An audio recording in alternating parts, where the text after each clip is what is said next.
big focus of Resistance 3 is, again, to allow players to play the game they want to play. With multiplayer was to have these abilities that you could craft kind of your own play style. Instead of choosing an explicit class, you kind of build your own. So one way to do that was with abilities that you'll be able to earn points for and purchase along the way. They kind of fall into two separate categories. One of them is passive, which means that it happens automatically. So that might be a stat buff that it increases your accuracy from firing from the hip. And then there's the active abilities that are ones that are triggerable during gameplay via the player using the D-pad. All of those abilities can be kind of joined together to help you become a better player at the style of play that you have.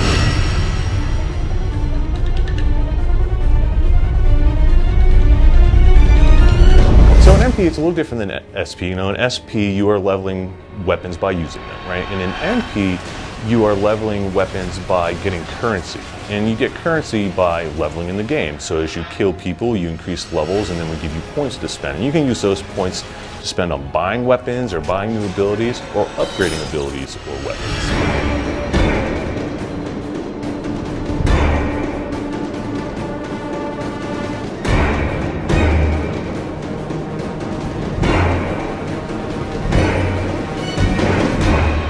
The one I hate the most is a lightning shield, which is, it creates an electrified field around the player, and so if somebody tries to melee them, they will take damage. And inevitably, I'm getting caught with damage, right? Oh, I love melee kills, and they always get me with that damn thing.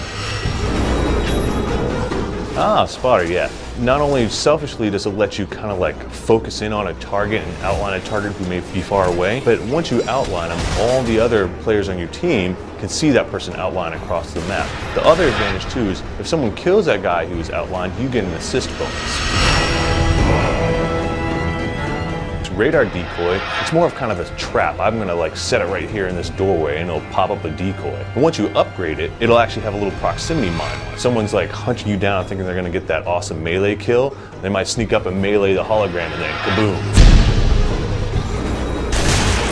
Patience is a good one. The whole idea is like you're trying to stay aligned with the target. The longer you stay aligned, the higher damage you'll do with your next couple shots. If you have a sniper rifle, 2 shots to the body will kill you. But if you have patience, right, and you wait that couple extra seconds, you could one-shot body shot somebody. And that applies to all weapons.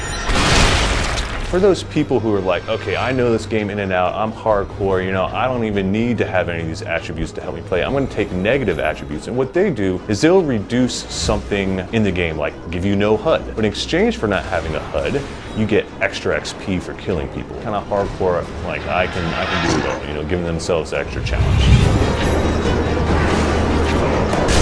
One of the things with a lot of these abilities, not only do we want a variety of combinations, we want a variety of counters. Something like disguise, right? And we have the ability to have something like spotter. So you can be behind enemy lines, like spotting out the bad guys, but blending in is one of them, right? We also have counters to that, which is like someone who has thermal vision will look at you and see like, oh, you're a different dude, you're not one of my friends.